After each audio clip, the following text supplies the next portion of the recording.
하나님의 말씀은 골로새서 1장 1절부터 봉독해 드리겠습니다.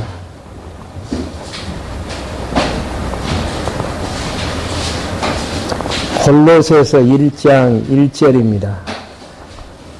하나님의 뜻으로 그리스도 예수님의 사도된 바울과 형제 디모데는 골로새에 있는 성도들 곧 그리스도 안에 있는 신실한 성도들에게 편지를 쓴다. 너희에게 하나님 우리 아버지께로부터 오는 은혜와 평강이 있을지어다. 2절까지 봉독해 드렸습니다. 오늘부터 신약 개론은요, 굳은 믿음의 생활로 구약에 약속된 그리스도가 예수님 되심을 증거하는 골로새서 1장 1절부터 서로 이제 살펴볼 수 있도록 하렵니다. 일단 이제 골로새서 하면은 사도 바울이 골로새 교회에게 전한 편지라고 이제 이야기를 하게 되어지는데요. 그렇게 이제 정리를 하는 것보다는 성경 전체에서 본문의 이치를 찾고 골로새서를 조명하는 게 이제 의미를 돌출할 수가 있습니다. 처음부터 이제 정리를 하면은 너무 시간이 많이 가니까요. 한번 무장부터 한번 정리를 한번 해보죠. 36페이지 한번 펴보실래요? 가지고 있는 유인물.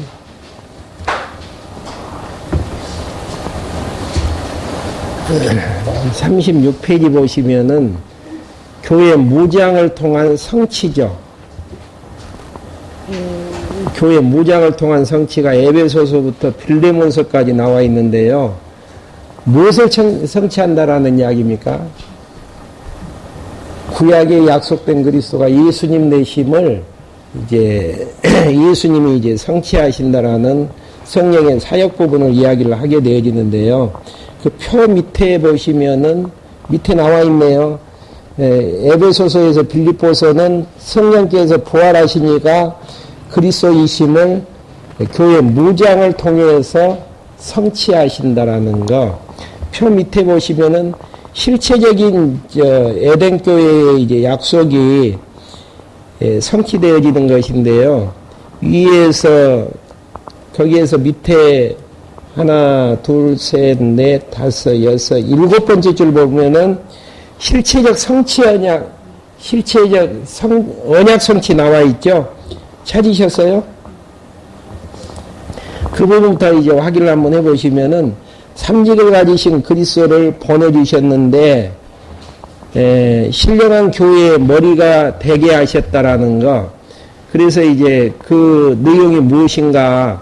말씀이 육신이 되어 오신 예수님이 베드로에게 반석 위에 그리스도의 몸된 교회를 세워주실 것을 약속해 주셨는데 그 교회는 음부의 권세가 이기지 못할 만큼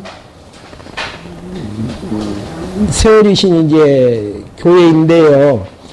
그런 교회를 이제 만들게 하기 위해서 양육해 주시고 불의의 권세와 싸워 승리할 수 있도록 무장해 주시는 내용의 이제 위치죠.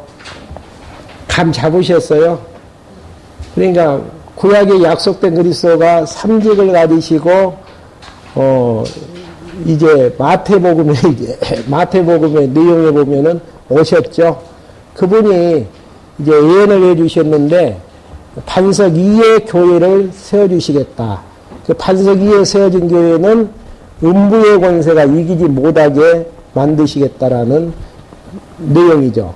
그러면은 그런 교회를 이제 머리 대신 예수 그리스도가 만들어주시기, 성취하시기 위해서 교회를 이제 양육하시고 양육되어진 다음에 어떠한 세력과도 싸워서 이길 수 있도록 무장해 주시는 내용이 에베소서부터 빌레몬서까지의 내용이라는 이야기예요. 그러면 이제 교회의 무장을 어떻게 해주시는가? 에베소서 내용에서는 교회 진리를 통해서 무장해 주신다라는 이야기죠. 어떤 환경 가운데에서도 흔들림이 없는 교회. 그 교회가 이제 에베소서에 나와지는데요. 하나님에 의해서 기초를 이루고 하나님에 의해서 진리의 말씀에 의해서 교회가 성장해서 아름다운 생활을 하게 되어지는 이 진리의 입각에서 지난 시간에 이제 정리해드렸던 빌립보서의 내용은 교회 생활로 무장하는 부분이잖아요. 교회 진리에 대한 내용이 바른 진리라면은 교회 생활에서 아름다운 열매가 맺힌다라는 것은 당연하지 않아요. 그러면 이제 어떻게 이제 교회 생활을 하게 하시는가? 빌립보서 내용에서 복음에 합당한 생활을 하게 하시고, 두 번째, 다시 이제 40페이지 중간으로 가시면은 굳건한 믿음의 생활로 교회를 이제 견고하게 이제 세워주시는. 그러니까 교회 진리에 의해서 복음에 합당한 생활로 교회가 이제 교회 행위가 나와지고 생활이 나와지고 골로새서에서 굳건한 믿음의 생활이 가능한 교회라면은 어떤 교회입니까? 음부의 권세가 이기지 못하는 견고한 교회로 무장된 교회라고 확인할 수 있고요. 이런 부분들이 교회의 머리 대신 예수 그리스도에 의해서 통치되어지고 그리스도의 몸이 되어지기 때문에 구약에 약속된 그리스도가 예수님 내심을 증거하는 데는 부족함이 이제 없게 되어지는 부분들이죠. 그러면 배경만 한번 지난 시간에 이제 서론 부분 정리해 드렸는데요. 배경만 이야기를 해드리면은 틀 밑에, 표 밑에서 세 번째 단락에 보시면 배경에서 골로새 교회의 거짓 스승의 유혹을 받는 유대주의, 헬라주의, 신비주의, 금욕주의, 영지주의가 이제 선포하는 이제 거짓 스승들이 골로새 교회를 흔들었단 말입니다. 유혹하고 이제 흔들게 되어지다 보니까 바른 이제 신앙의 바울이 증거했던 예수가 그리스도라는 복음을 다시 한번 확정시켜 주시고, 두 번째 단락에서는 거짓 진리를 그 확정된 진리를 통해서 경계하고 복음의 진리에 대한 생활이 어떤 생활로 이루어지는가를 3장 4장에서 이제 정리하는 것을 통해 굳건한 믿음의 생활을 이제 증거하고 있는데요. 먼저 이제 영지주의는 여러분들에게 지난주에 설명해 드렸죠. 단마디로 이야기하면 요한 1, 2, 3, 4 할 때에도 영지주의가 많이 나와지거든요. 그 당시에 퍼졌던 영지주의는 예수님이 육체로 오심을 부정하는 자들이에요. 왜 그러냐면은 이혼론의 사고를 가지고 있는 거짓 진리이거든요. 이혼론의 사고라는 게 무엇이냐면은 영혼은 깨끗하고 육체는 더럽다라는 이야기예요. 그럼 인간이 육체가 더러워서 타락을 했는데 선한 하나님께서 어떻게 더러운 육체를 입을 수가 있느냐. 그것은 제자들이 허상을 본 것밖에 없다. 예. 그래서 예수님이 육체로 오심을 부정하는 자들이 이제 영지주의라고 간략하니 이제 여러분들이 정리를 하시면 되어집니다. 이런 이제 만약에 예수님이 육체로 오심을 부정한다라는 이야기는 무슨 결과를 초래하게 되어지는 것이죠? 예수님이 인간의 죄의 육체를 입고 이 땅에 오시 십자가에 죽으셨는데 예수 그리스도를 통한 구원의 문제제기가 될 수밖에 없어요. 예. 이런 이제 문제들을 바로잡기 위해서는 어떻게 해야죠? 사도 바울이 증거했던 복음에 대해서 다시 한번 확증하는. 그러니까 서신서를 정리할 때는요, 교회들마다 이단 시비들이 많이 이제 걸려 있거든요. 그리고 많은 이제 비진리의 세력들이 유혹에서 이제 교회의 복음에 대한 내용들을 흐트러 버렸는데, 그런 내용들을 바로잡기 위해서는 어떻게 해야 되겠습니까? 비진리를 배격하라고 먼저 이야기하지 아니하고 비진리를 배격할 수 있는 정확한 참진리가 무엇인가를 정리해 주는 게 필요하잖아요. 그래서 참진리를 정리해 주는 1장 부분에서 복음 진리에 대한 확증을 이야기해 주는데요. 그 설명 나와 있네요. 복음에 대해서 이제 흔들리다 보니까 어떤 복음요? 사도 바울이 예수가 그리스도라고 증거했던 복음이 흔들리다 보니까 그 결과 믿음에 이제 굳게 서지 못하고 흔들리는 상황 가운데에서 거짓 진리의 유혹을 받아 이제 흔들리게 되어지는데, 이런 흔들림을 방지하기 위해서는 거기 이제 정리 부분에서 1장 1절부터 14절까지 전파된 복음을 해고하게 되어지는, 이게 에바브로 디도를 통해서 골로새 지역의 복음이 증거가 되어졌었는데, 그 복음에 대해서 에바브로 디도가 증거했던 복음이 참진리이다를 이야기하기 위해서는 어떻게 이야기를 해야 되겠습니까? 첫 번째 조항에서는 이론적인 이야기를 하기 전에 그 복음이 증거가 되어져서 이렇게 아름다운 열매를 맺었지 않느냐. 만약에 아름다운 열매를 맺히게 하는 그 복음 진리가 거짓이라면 아름다운 진리는 맺힐 수가 없다라는 이야기예요.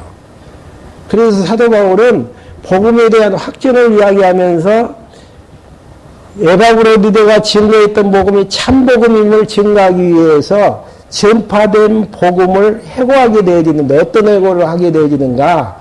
골로새 지역의 복음이 증거가 되어지는 데에서 아름다운 이런 신앙의 열매가 맺혔지 않느냐.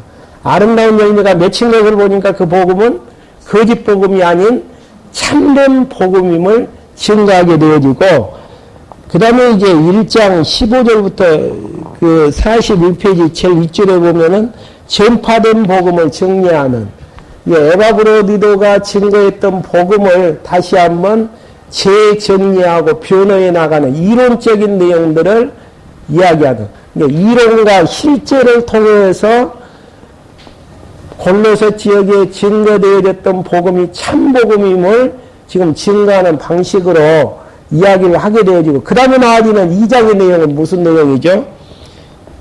그 진리에 대한 참복음에 대한 잣대에 의해서 거짓 진리에 대한 경계를 하게 되어지고, 경계가 되어지는 것만큼 바른 이제 복음 진리에 대한 신앙이 가능하게 되어지는 부분들이죠. 이렇게 이제 논리적인 부분들로 이야기하게 되어지는데요. 먼저 정리 부분에서 40페이지 밑에서 하나, 둘, 셋, 넷, 다섯 번째 보시면은 전파된 복음을 해고하는데요. 먼저 이제 축원하게 되어지죠. 수신자들에 대해서 축원하게 되어지는데 1절부터 2절까지 지금 복음을 다시 한번 해고하는 사도 바울에 대해서 1절, 2절을 설명을 하게 되어집니다. 한번 봐보시죠. 하나님의 뜻으로 그리스도 예수님의 사도된 바울과 형제 디모데는 골로새에 있는 성도들 곧 그리스도 안에서 신실한 형제들에게 편지를 쓴다. 여기에서 이제 호칭이 어떤 형제들을 어떤 호칭으로 했죠? 신실한 형제들. 그러니까 신실한 형제들이라고 칭하는 부분은 어떤 환경 가운데에서도 변함이 없다라는 이야기죠. 변함이 없다라는 의미 속에서 담겨지는 내용은 무슨 내용이죠? 뿌리가 깊이 내려진 상태에서 굳건한 굳건한 믿음의 생활을 하고 있는 자임을 내포하고 있는 부분들이죠. 그러니까 굳건한 믿음의 생활을 하고 있는 자들이기 때문에 어떤 환경 속에서도 흔들림이 없는 신실한 형제라는 의미. 그러니까 주제 자체가 굳건한 지금 믿음의 생활을 지금 이야기하는 부분이잖아요. 그래서 이제 호칭 자체도 서두에서 신실한 형제들에게 증거한다. 편지를 쓴다. 신실한 형제들에 대한 내용이 골로새서 보니까 4번이나 나오더라고요. 그러니까 주제하고 그 의미하고 이제 같이 가게 되어지는 편지를 쓴다. 너희에게 하나님 우리 아버지께로부터 오는 은혜와 평강이 있을지어다.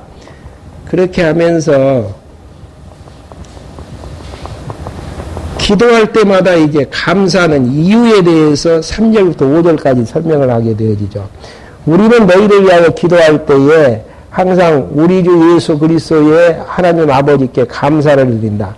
왜 이게 하나님 아버지께 감사를 드리는가? 이는 그 이유는 그리스도 예수님에 대한 너희의 믿음과 모든 성도를 향해 너희가 가진 사랑을 우리가 들었기 때문이다. 그러니까 하나님 앞에 기도할 때마다 골로새 교인들을 위해서 기도할 때마다 하나님 앞에 감사를 드리는데 그 이유는 믿음이 이게 예수님께 대한 믿음이 강하고 또 모든 성도를 향한 사랑을 들었기 때문인데 5절에서 그의 믿음과 사랑은 너희를 위하여 하늘에 쌓아둔 소망에 근거한 것이니 이 소망은 곧 무엇이라고요? 진리의 말씀 곧 복음 안에서 너희가 이미 들은 것이니라. 이 말씀을 간략하게 다시 정리하면은 진리의 말씀 곧 복음 안에서 너희가 이미 들었던 그 복음 때문에 믿음과 사랑이 싹트게 되어졌고 그 사랑과 싹튼 것 때문에 결국은 소망을 가지고 산다라는 의미. 그러니까 이야기는 무슨 이야기입니까? 결국은 에바브로디도가 골로새 교회에 증거해줬던 복음 때문에 믿음, 사랑, 소망의 아름다운 열매가 싹트게 된 것에 대해서 누구에게 감사해요? 성도들에게 감사한 게 아니고 하나님 앞에 감사하다는 이야기는 하나님께서 그렇게 하셨다라는 이야기죠. 그런 이제 의미들을 내포하고 있는, 그러니까 복음에 대한 전파된 복음을 회고하면서 믿음, 소망, 사랑의 아름다운 열매를 맺혔던 이유는 에바브로디도에서 증거되어졌던 복음이 골로새 교회에 증거되어졌던 이유, 그 다음에 복음을 증거하게 된 주체가 누구다는 이야기입니까? 하나님 아버지시라는 의미를 담고 있는 부분들이죠. 그러면서 에바브로를 이제 소개하게 되어지죠. 그러니까 복음을 증거했던 자를 소개할 수밖에 없는 그런 부분들은 거짓 이단들이 이제 와서 설치기 때문이죠.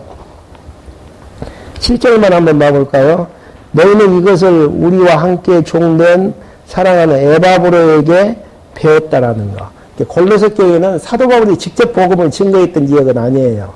에바브로디도가 복음을 증거했었는데 그들에게 에바브로디도가 배웠던 증거했던 복음을 골로새 교인들이 배웠는데 복음을 증거했던 에바브로디도는 누구인가? 그는 너희를 위한 그리스도의 누구다고요? 신실한 일꾼이며 성령 안에서 너희의 사랑을 우리에게 알려준 자라는 거. 신실한 일꾼된 에바브로디도가 먼저 복음을 듣고 깨달아서 복음 위에 서서 골로새 교인들에게 복음을 증거했다라는 사실. 6절 한번 더 읽어보죠. 조금 나가면. 이 복음 너희에게 이르렀고 너희가 듣고 진리 안에서 하나님의 은혜를 깨닫는 날부터 너희 안에서와 같이 온 세상에서도 열매를 맺어 자라고 있다. 진행형이잖아요, 지금. 믿음, 소망, 사랑의 열매를 맺혔고 너희들 안에서 맺혔고 그 복음이 너희 안에서와 온 세상에서도 열매를 맺히게 하는 참 복음을 에바브로디도가 증거를 했는데 에바브로디도는 누구였냐면은 그리스도의 신실한 일꾼이었다는 거.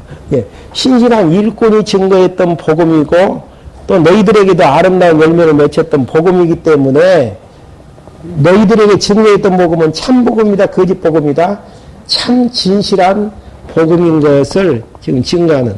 왜 이렇게 이제 이야기를 하겠습니까? 장황하게. 에바브로디도가 증거했던 복음 외에 다른 것에 속지 말라라는 거. 왜 그러냐면은 참 복음은 에바브로디도가 증거했던 복음이 참 복음이고 그게 인격적으로 봐서도 너무 분명한 복음이지 않느냐라는 이야기죠. 그러니까 논리를 제가 좀 적어놨습니다. 성령께서 골로새 교회, 골로새 지역에 복음을 듣게 해서 은혜를 깨닫게 함으로 믿음과 사랑의 열매를 맺히겠다라는 그런 이제 의미로 설명하는 부분입니다. 성도들을 위해서 구하는 목적은 무엇인가? 9절 하반절부터 11절까지 9절 하반절 그러므로 너희도 소식을 들은 날부터 너희를 위하여 기도하고 간구하기를 멈추지 않고 있다. 그 다음에 이제 우리는 너희가 모든 영적인 지혜와 청명으로 하나님의 뜻을 아는 지식으로 충만하게 되고 너희가 주께 합당하게 행하여 모든 일에 그분을 기쁘시게 하고 모든 선한 일에 열매를 맺으며 하나님을 아는 지식이 자라고 그러니까 10절 하반절 보면 모든 선한 일에 열매를 맺으면서 무엇을 얻는다라는 이야기입니까? 하나님을 아는 지식에 자라난다라는 거. 그러니까 열매가 맺혀지는 걸 통해서 앞에서 이야기했던 하나님의 뜻을 아는 지식으로 충만케 되어진다라는 의미는 영적인 지혜와 총명으로 하나님의 뜻을 아는 지식에 충만케 되어져서 선한 일에 열매를 맺히면서 또 맺혀진 열매를 통해서 누굴 배워간다라는 이야기예요. 하나님을 아는 지식에 자라난다라는 거. 그러니까 지혜와 총명으로 하나님을 아는 지식에 의해서 말씀을 배우게 되어지고 아름다운 지식에 의해서 아름다운 열매를 맺혀지면서 또 하나님을 아는 지식에 자라고 그분의 영광의 권능을 따라 모든 능력으로 강하게 되어 기쁨으로 모든 것을 참고 견디기를 기도한다. 그러니까 참고 견디기를 기도하는 전제가 무엇이죠? 영광과 권능을 따라 모든 능력으로 강하게 되어 예. 이 모든 일들이 하나님의 11절에 보면은 그분의 영광과 권능을 따라가 이게 전제가 되어지잖아요. 참고 견디게 되기를 바란다라는 거.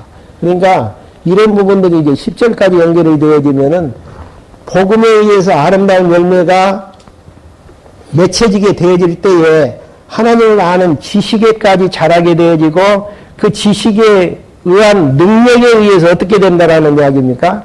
참고 견디게 될 수밖에 없는 아름다운 열매를 맺히게 되어지는. 그러니까 하나가 아니에요, 지금. 이혼론의 사고에 있어서 복음 받았으니까 이렇게 하라는 이야기가 아니고 다 연결고리를 걸게 되어지는데 에바브로 디도에 의해서 골로새에 증거되어지는 복음에 의해서 아름다운 열매가 맺혀지고 그 열매가 맺혀진 걸 통해서 하나님을 아는 지식에까지 자라게 되어지고 그 지식의 능력에 의해서 기쁨으로 모든 것들을 어떻게 해요? 참고 견디게 되기를 기도하게 되어지든. 이런 기도 한 가지 내용만 의미 분석만 가능하면은 교회 생활이라는 게 어디에서 나와지는가를 알 수 있죠. 골로새 교회의 골로새서의 주제 자체가 굳은 믿음의 생활이잖아요. 흔들리지 않는 굳은 믿음의 생활이 나와지는 목적 동기 자체가 아름다운 열매를 통해서 그리스도를 배우게 되어지고 그리스도를 통해서 하나님을 아는 지식을 얻게 되어지면서 그 능력에 의해서 참고 견디게 되어지는 이런 이제 아름다운 열매를 맺히게 되어진다라는 거. 그러면서 그 근거는 이제 12절이죠. 너희가 빛 가운데에서 성도의 유업의 목을 받기에 합당하게 하신 아버지께 감사드리게 되기를 바란다. 그렇게 해서 견디게 되어지는데 뭘 받게 되어지죠? 성도의 유업의 목을 받게 되어지는데 감사는 누구에게 하라는 이야기입니까? 아버지께 이제 감사드리기를 원한다라는 이야기는 11절 서두에서 이야기하는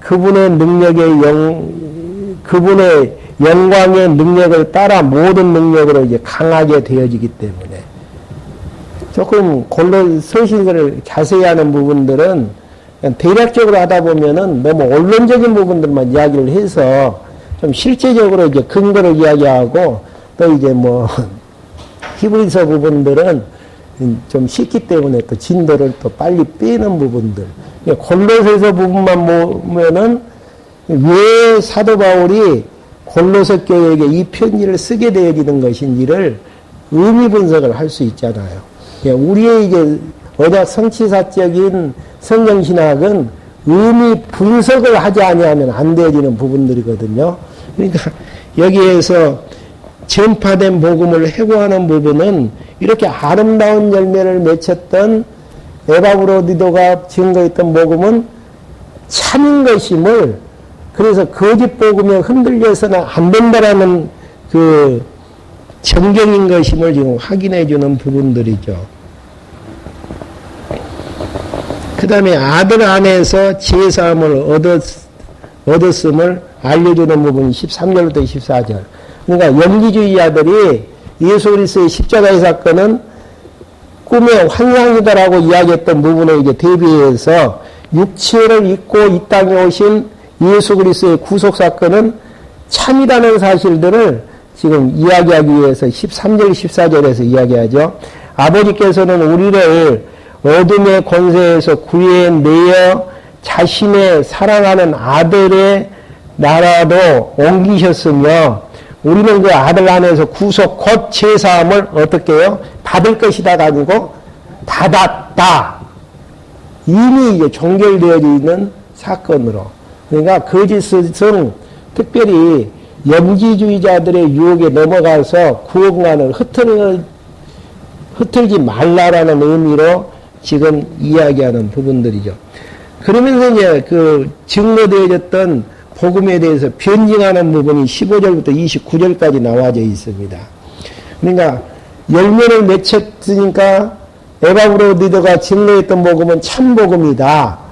그러면 이론적으로 이제 변증을 해야 되잖아요. 구체적으로 그 열매를 맺게 했던 전파된 복음을 이론적으로 증거하게 되어지는데요. 먼저 이제 복음에 대한 개요가 13절부터 23절까지 나와지는데, 뭐, 그리스도의 이제 사역, 복음의 이제 핵심인 주체, 복음의, 그 다음 교회의 머리가 누구신가를 이야기하게 되어지는데요. 15절에 보면은 예수 그리스도는 육체를 입고 오신 예수 그리스도는 누구시다? 하나님의 아들이시다. 15절 한번 봐보죠. 그분은 보이지 않는 하나님의 형상이며 모든 피조물보다 먼저 나신 분이시다. 이게 구속을 허락해 주신 예수 그리스도는 하나님의 형상이시며 천지만물이 창조되기 전에 먼저 나신 자들이다. 그러면서 이제 만물과의 관계를 이야기하는 부분들이 나와집니다. 계속해서 이제 16절 보시면 이는 하늘과 땅에 있는 모든 것들, 곧 보이지 않는 것들과 보이는 것들과 보이지 않는 것들, 보좌들과 주권들과 통치들과 권세들이 그 안에서 창조되었기 때문이다. 먼저 계셔서 못하신 분이신가?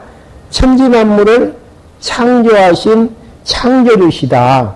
만물이 그분으로 말미암아 그분을 위해 창조되어졌다라는 거. 영지주의자들이 이야기하는 세상이 타락하는 걸 보니까 그 선한 하나님께서 천지만물을 창조하지 않으셨다라고 이야기를 하게 되어지거든요. 이언론의 사고에 의해서 이걸 이제 막기 위해서 복음에 대한 변증을 하게 되어지는데 모든 천지만물이 하나님에 의해 하나님 대신 하나님의 아들에 의해서 창조되어졌고 누굴 위해서 창조되어졌다고요? 그분을 위해서 창조되어졌다라는 것. 그분은 만물보다 먼저 계시고 만물은 그분 안에 함께 서 있다. 그분을 위해서 이제 다 서 있고 그분에 의해서 조정되어지게 되어진다라는 의미를 이야기하는 부분들입니다. 아들에 대한 존재가 17절이고요. 그분의 이제 신분에 대해서 한번 이야기 한번 해보죠. 18절. 또 그분은 몸인 교회의 머리이시다. 그분이 이제 교회의 머리이시다는 거. 그분은 근원이시며 죽은 자들 가운데에서 먼저 살아나신 분이시니 이는 그분이 친히 만물 가운데 으뜸이 되려 하시는 것이니라. 왜 머리가 되어지시는가? 죽은 자 가운데서 먼저 살아나시는 분이시라는 것. 그래서 머리가 되어졌다는 빌립보서 내용에 의미하고 이제 연관되어지는 부분들이죠. 그러면서 아들의 구속사역에 대한 목적은 무엇인가? 21절부터 22절까지 목적. 전에 악한 행위들로 멀리 떠나 마음으로 원수되어졌던 너희를 이제는 그리스도의 죽으심으로 말미암아 그분의 육신의 몸으로 화목케 하시어 너희를 거룩하고 흠이 없이 책망할 것이 없는 자들로 하나님 앞에서 세우고자 하셨으니. 왜 이제 육체를 입고 하나님의 아들이 십자가에 죽으셨는가? 흠없고 책망할 것이 없는 자로 누구에게 세우기 위해서요? 하나님 앞에 세우기 위해서. 그렇게 이제 하셨다라는 거. 그 결과 이제 어떻게 되어졌는가? 23절 나와지죠. 만일 너희가 믿음에 거하고 튼튼한 터 위에 굳게 서서 너희가 들은 복음의 소망에서 떠나지 않으면 그렇게 될 것이다. 복음은 천하 모든 피조물에게 선포되었고 나 바울은 이 복음의 일꾼이 되었다. 여기서 이제 만일을 잘못 번역된 거예요. 그래서 이제 그것을 정말로 거기 이제 유인물에 나와 있잖아요. 정말로 너희는 믿음에 굳게 견고하게 되고 복음의 소망에서 확실히 흔들리지 않고 남아있다. 남아있다라는 이야기는 무슨 이야기예요? 복음, 예수 그리스도의 구속사역이 너무 분명하기 때문에 흔들리지 아니하고 그 복음 때문에 결국은 이제 남아있다라는 의미로 이제 이야기하게 되어집니다. 그러면서 이제 사도 바울이 일꾼이 된 이유에 대해서 25절부터 27절에 설명을 하죠. 내가 25절입니다. 하나님의 말씀을 이루기 위해서 내게 주신 하나님의 경륜을 따라 너희를 위하여 교회의 일꾼이 되었다. 모든 시대와 세대로부터 감춰왔던 비밀이 이제는 그분의 성도들에게 나타났다. 이 비밀에 대한 이야기들은 어디서부터 나와지죠? 에베소서부터 드러났다. 17절. 하나님께서는 이방인들 가운데에서 이 비밀의 영광의 풍성함이 무엇인지 그분의 성도들에게 알리고자 하셨다. 이 비밀은 너희 안에 계신 그리스도 곧 영광의 소망이시다. 그러면서 이제 복음을 전파하는 목적에 대해서 28절부터 29절에 나와 있죠. 우리가 그분을 전파하여 모든 사람에게 권하고 모든 지혜로 모든 사람을 가르치는 것은 모든 사람을 그리스도 안에서 완전한 자로 세우기 위한 것이니, 그러니까 그리스도가 죽으셨고 의롭게 하기 위해서 그 부활시켜주셨던 그 복음의 진리로 말미암아서 구원에 대한 완전한 자로 세우려는 것이 있다. 이를 위하여 나도 내 속에서 능력대로 역사하시는 분의 역사를 따라 힘써 수고하고 있다. 여기에서도 나오네요. 이렇게 이제 완전한 자로 세우기 위한 일들을 하게 되어지는데 그 근본 주체가 이제 29절에서 나와지죠.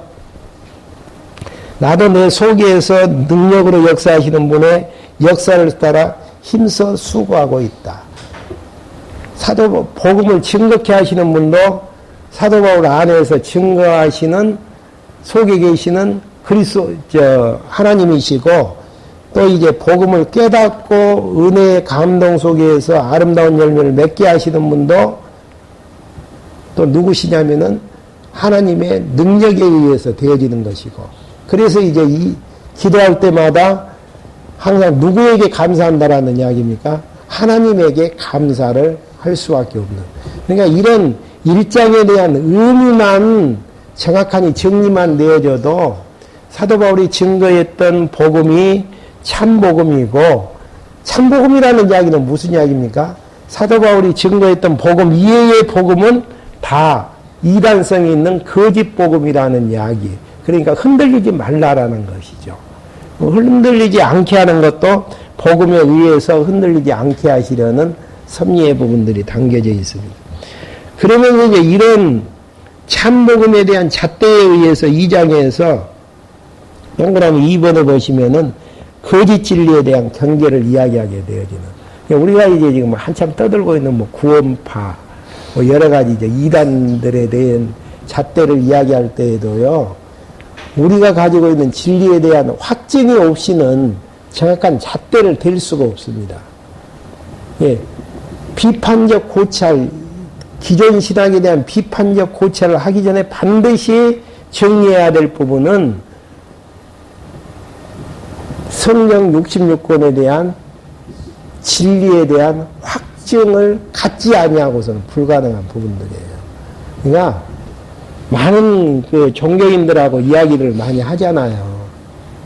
할 때에 성경관이 정리가 안 되진 상태에서 부분적인 내용으로 이야기하는 것은 변론밖에 되어지지 아니하고 끝없는 만나지 아니하는 평행선을 그을 수밖에 없는.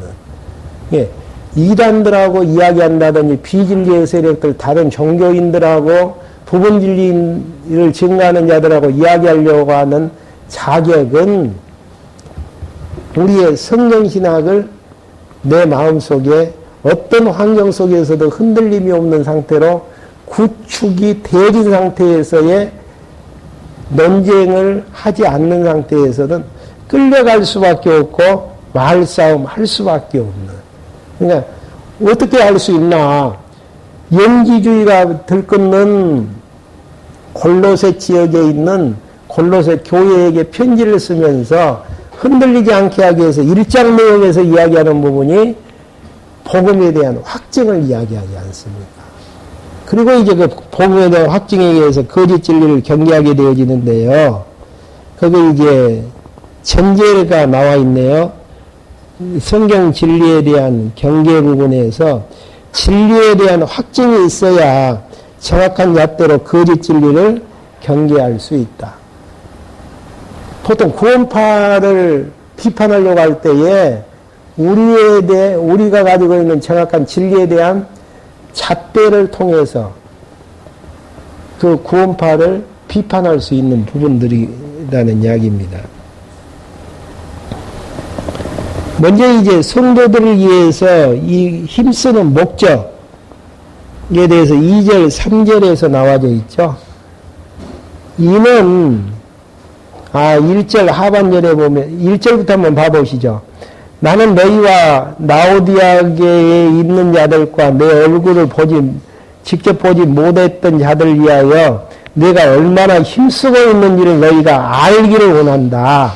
얼굴을 골로새 교인들은 보지 못했지만은 사도 바울이 힘쓰고 있는 이유를 알기를 원하는데, 이는 그 이유는 그들이 사랑 가운데서 연합하여 마음에 이를 얻고 깨달음으로 오는 넘치는 확신에 이르며, 깨달음에서 오는 넘치는 확신에 이르러 하나님의 비밀인 그리스도를 온전히 알게 하려는 것이니라.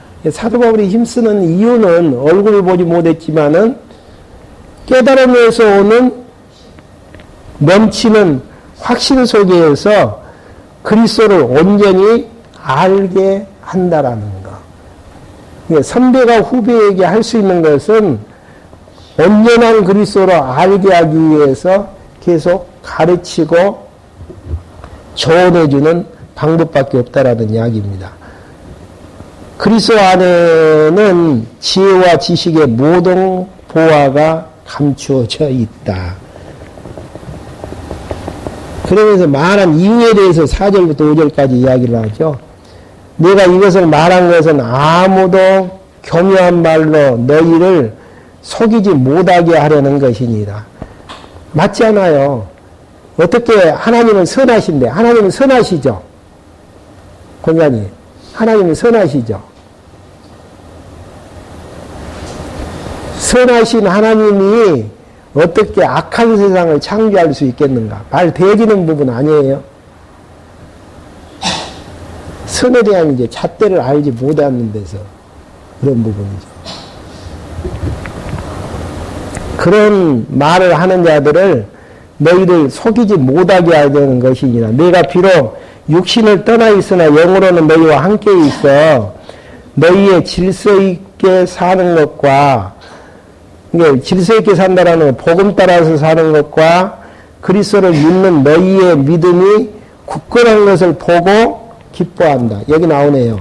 왜 골로새서가 굳건한 믿음인가? 여절로 본다면 이런 여절로 찾을 수가 있는 부분들이죠.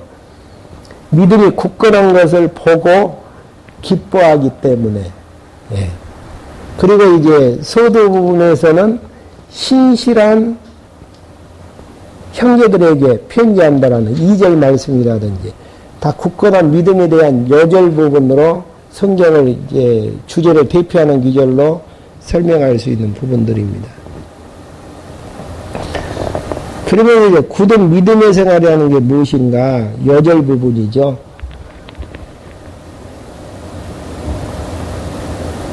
(6절) 그러므로 너희는 그리스도 예수님을 주님으로 영접한 것처럼 그 안에서 계속 살아가라. 흔들리지 말고 살아가라는 이야기예요.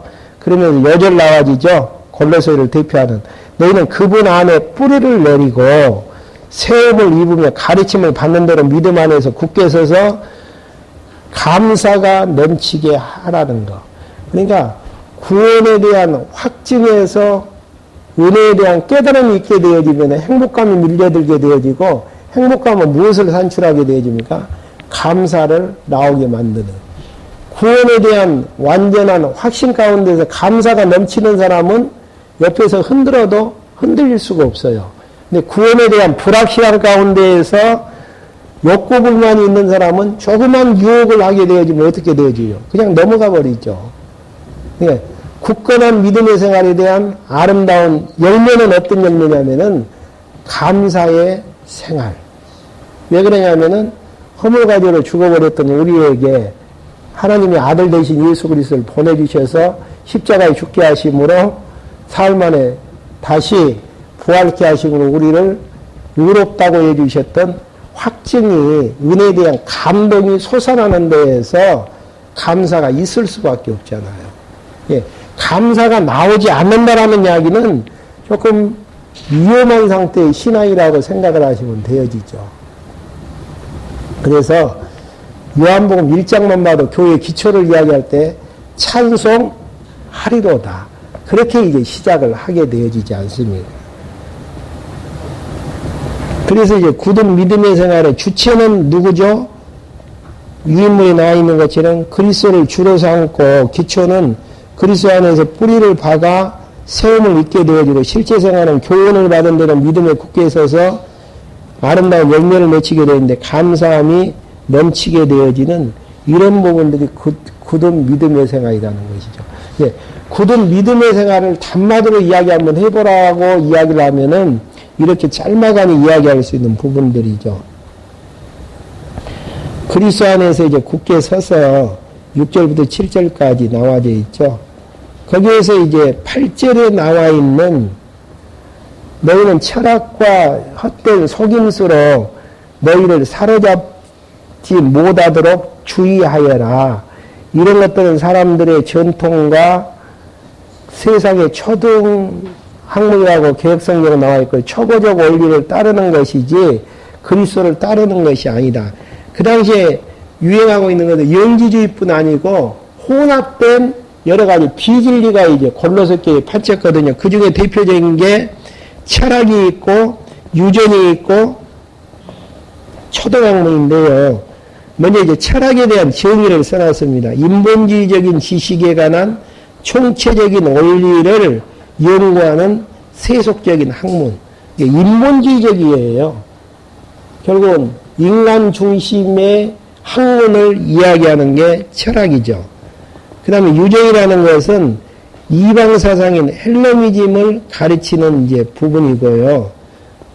내려오는 이제 전통들을 가르치는 부분들이고, 초등학문에 대한 정의를 잘 내려놓으셨더라고요. 피조 세계의 기초를 뭘로 보죠? 물질로 보는 가르침. 우리는 뭘로 보죠? 피조 세계의 기초를 하나님에게서 찾죠. 예. 만물이 주에게서 나오고 주로 말미암고 주께로 돌아가는 하나님을 주체로 이제 삼는 부분인데, 여기에서 이제 초등학문, 세상학문은 피조 세계의 기초를 다 물질로 보게 되어지고 물질에게서 이제 산출하려고 하는. 그래서 이제 인간의 자유의지를 이야기하면서도 숙명론과 운명론을 이제 이야기하는 것들을 알 수 있는 부분들입니다. 그러니까 지금 이제 거짓 진리를 경계하는데 2장 1절부터 10절까지 지금까지 정리했던 부분은 무엇으로 거짓 진리를 경계해야 된다고요? 진리로 이제 거짓을 이제 경계해야 되고, 2장 11절부터 23절까지의 내용은 도말한 의문을 경계하는 부분들이죠. 뭐 할례라든지 율법이라든지 등등을 가지고 이제 이야기하는 부분들. 예수님도 믿어야 되고 할례도 행해야 된다라는 유대주의적 이제 발상에서 나와지는 부분들이죠. 먼저 이제 2장 11절부터 15절까지는 그리스도의 할례로 죽은 자들을 살려 승리한 것을 알려주는 부분입니다. 그러니까 구약의 구원하는 표가 무엇이죠? 육체적인 할례인데, 신약에서는 예수 그리스도가 그 할례에 대한 부분들을 다 이루셨다라는 부분들이죠. 어떻게 이루셨어요? 십자가상에서 몸이 다 찢겨지시면서, 선택한 백성을 위해서 찢겨지면서 할례를 이루었다라는 의미로 이제 이야기를 하게 되어지는데요. 한번 시간이 없기 때문에 11절을 보면 할례의 성격이 나와집니다. 11절 한번 봐보시죠. 너희가 그리스도 안에서 손으로 하지 아니하는 할례를 받아 육신의 몸을 벗은 것이니 곧 그리스도의 할례인 것이라는 것. 이게 할례의 성격이고요. 신령한 할례에 대한 방법은 12절 나와지죠. 너희가 세례를 통하여 그분과 함께 장사되었고 십자가에 죽으셨다라는 이야기죠. 죽은 자 가운데서 그분을 일으키신 하나님의 역사를 믿는 믿음으로 그분 안에서 그분과 함께 일으키심을 받았다. 이게 이제 신령한 할례에 대한 방법이고, 할례에 대한 결과가 13절부터 나와지죠. 또 너희가 죄와 육체에 무할례로 죽었으나 너희를 그리스도께서 함께 살리셨고 하나님께서 우리의 모든 죄를 용서하셨다. 하나님께서는 우리를 거슬려 대적하는 빈 문서를 지워버리시고 또 그것을 십자가에 못 박아 없애버리셨다.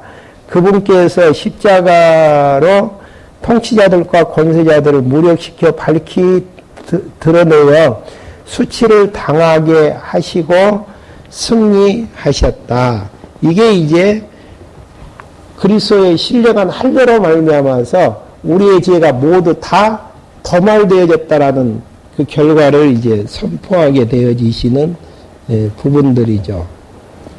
그 다음에 이제 그림자로 인해서 머리를 버리는 일이 없도록 경계하는 그림자가 무엇이죠? 16절. 그러므로 너희는 먹고 마시는 일이나, 예를 들어서 우리가 이제 뭐 신명기서를 배우는 정결한 음식을 먹으면 거룩하게 되어지고 부정한 음식을 먹으면 더럽게 되어지는 먹고 마시는 것이나 절기, 뭐 유월절이라든지 뭐 안식일이라든지 이런 절기나 초하루 제사나 초실절이죠. 안식일 문제로 아무도 너희를 판단하지 못하게 하리라. 왜 그러죠? 먹고 마시는 거, 절기, 초하루 제사, 안식일 문제는 다 누구에 대한 의미였습니까? 그리스도에 대한 의미였고 그리스도가 다 이루어 주셨기 때문에 이런 것들로 판단하지 못하게 하라는 것. 이런 것들은 장차 올 것에 대한 그림자일 뿐이시며 그 실체는 누구에게 속해 있다고요? 그리스도에게 속해 있다라는 거. 그래서 이제 유익 없는 마지막에 유익 없는 초등학문인 의문에 순종하지 말 것을 20절부터 이야기를 하게 되어지는 18절 한번 봐보죠.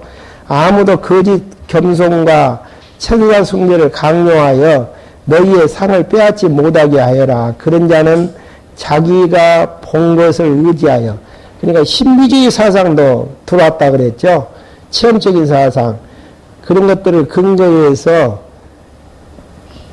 자기 육신의 생각으로 헛되이 교만해져서 머리를 붙들지 않는다. 왜 머리를 붙들지 않냐면은 그리스도가 실체로서 다 이루어지셨는데 그러지 않는다라는 거. 온몸은 그의 머리로부터 마비와 힘줄을 통해 영양분을 공급받으며, 이게 교회의 몸은 무엇을 통해서 영양분을 공급받죠? 머리로부터 마디와 힘줄을 통해 영양을 공급받고 서로 결합하여 하나님께서 자라게 하시는 대로 자라게 하신다라는 거. 이게 단마디로 이야기하면은 굳건한 믿음의 생활은 머리 대신 예수 그리스도의 영양분을 받으면서 하나님이 자라게 하심으로 자라게 하시는 부분이고, 자라게 하는 방법이 예수가 그리스도라는 복음을 공급해서 은혜를 깨닫게 하심으로 가능하시는, 이게 이제 결론적인 부분들이에요. 그러니까 굳은 믿음의 생활을 하라고 하지 아니하고 하나님께서 하게 해 주심으로, 누굴 통해서요? 머리 대신 예수 그리스도를 통해서 하게 해 주심으로 구약에 약속된 그리스도가 누구시라는 것을 성령이 증거하죠. 예수님 되심을 성령이 증거하시는 방식으로 이야기하는, 이 결론까지 와줘야만이 골로새서 전반부 내용이 정확하니 지금 정리됐다라고 할 수 있는 것이지, 굳은 믿음의 생활을 거짓 스승들에게 속지 말고 하라고 한다 그래서 내가 하는 것은 한다면은 누구의 의가 드러나진 거예요? 내 자신의 의가 드러나진 것이고, 하나님의 의는 드러나지 않고, 의가 드러나지 않으면은 예수가 그리스도 되심에 대한 확증이 안 되어지는 것이고, 확증이 안 되어지면은 하나님이 여호와 되심에 대한 확증을 할 수 없는 것이고, 하나님이 여호와 되심에 대한 확증이 없으면은 하나님의 존재 증명과 속성에 대한 증거를 할 수 없는. 그러니까 얼마나 이 내용 자체가 의미 분석을 한번 읽어가면서 이제 서서히 진도 보면서 했지만은, 내용이 머리 대신 예수 그리스도에 의해서 굳건한 생활도 가능하다는 거. 왜? 구약에 약속된 그리스도가 예수님 되심을 확증시키기 위한 사도 바울의 논리가 담겨져 있기 때문에. 너무 정확하죠? 질문 있으시면 질문하시고, 나머지 상냥부분부터는 다음 시간에 할 수 있도록 하렵니다. 그러니까 의미 분석, 왜 이런 이야기를 하고 있는지 고리고리를 걸면은 서신의 부분이 그렇게 어렵지가 않아요. 근데 그런 원리를 폐기한 상태에서 하라고 했기 때문에 내가 하려고 하는 부분들은 교회라는 원리를 전혀 망각한 상태에서의 무식의 소치이죠.